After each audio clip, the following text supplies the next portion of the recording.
ইউক্রেনকে America Tomahawk missile দিচ্ছে। তো টমাহক মিসাইল এমন উন্নত প্রযুক্তির মিসাইল যেটা হচ্ছে যে কোনো ধরনের আবহাওয়ায় চলতে পারে এবং এটার রেঞ্জ হচ্ছে 2000 থেকে 2500 কিলোমিটার। যদিও এক একটি মিসাইলের দাম প্রায় $1.5 মিলিয়ন, $1.5 মিলিয়ন, প্রায় 15 লাখ মার্কিন ডলারের কাছাকাছি। এই যে মিসাইলটা দিল, এই মিসাইলের ফলশ্রুতিতে কী হবে, যে রাশিয়া ইউক্রেন যুদ্ধের যে গতি প্রকৃতি ইতিমধ্যে পরিবর্তিত হওয়া শুরু করছে। কারণ রাশিয়া এই মিসাইল দেওয়ার সাথে সাথেই, ঘোষণার সাথে সাথেই বলেছে এটার ফলশ্রুতিতে পারমাণবিক যুদ্ধের দিকে নিয়ে যেতে পারে। মানে কি? মানে হচ্ছে এটা যদি ইউক্রেন থেকে ছোড়া হয় রাশিয়ার মেইন ল্যান্ডে যেয়ে পড়বে এবং রাশিয়ার যে ফার্স্ট লাইন অফ ডিফেন্স ওখানে আঘাত করবে। তো রাশিয়ার গুরুত্বপূর্ণ দপ্তর, রাশিয়ার গুরুত্বপূর্ণ সেনাঘাঁটিতে হামলা চালানোর জন্য এই টমাহক মিসাইল খুবই গুরুত্বপূর্ণ একটি মিসাইল। আর যেহেতু এটি সব ধরনের আবহাওয়ার সাথেই মানানসই, যে কোনো ধরনের আবহাওয়াতেই এটা চলতে পারে, সুতরাং এই মিসাইল কিন্তু আসলে একটি গুরুত্বপূর্ণ একটি পয়েন্ট। গত কয়েক মাস ধরেই কিন্তু ইউক্রেনের প্রেসিডেন্ট জেলেনস্কি বারবার করে ট্রাম্পের কাছে চান এবং এই টমাহক মিসাইলের জন্য দাবি জানান। এখন ইউরোপ কী বলছে?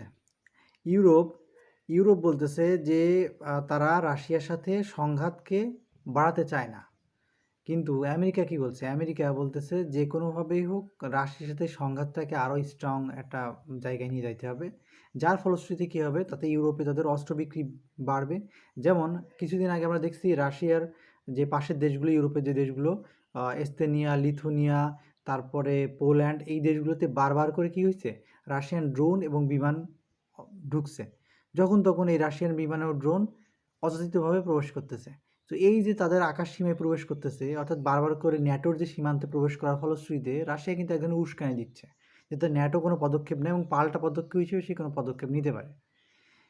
এমত অবস্থায় বিশ্বের রাজনীতি কিন্তু একটি বড় ধরনের পরিবর্তনের দিকে যাচ্ছে এবং জেলেনস্কি সরকার বলছে যে এটার ফলশ্রুতিতে তাদের হয়তো যুদ্ধে তারা জিততে পারুক না পারুক, কিন্তু এদের নেগোসিয়েশনে, রাশিয়ার নেগোসিয়েশন টেবিলে তারা একটু আগায় থাকবে। কারণ কিছুদিন আগে যে ট্রাম্প যে নেগোসিয়েশন টেবিলে আসছিল, সেই নেগোসিয়েশন টেবিলে কয়েকটি পয়েন্টে আলোচনা হয়। সেই পয়েন্টের মধ্যে একটি ছিল কি, রাশিয়া কী করবে, রাশিয়া যে অঞ্চলকে দখল করছে সেগুলোকে রাশিয়ার হাতে ছেড়ে দিতে হবে।